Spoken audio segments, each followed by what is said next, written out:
In a quiet workshop in West Leicester, a humble 1989 Citroën BX 16 TRS was reborn into something extraordinary.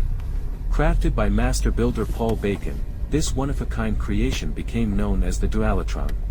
Inspired by 1950s futuristic design, the Dualatron blends flowing fiberglass curves with a bold shark-like front that gives it its fierce character.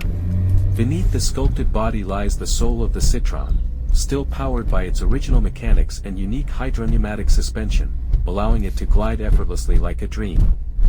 The Dualatron is more than a car, it's a statement of imagination, proof that true creativity can transform the ordinary into something unforgettable.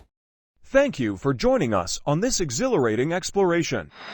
Don't forget to hit that subscribe button and ring the bell to stay tuned for exciting journeys.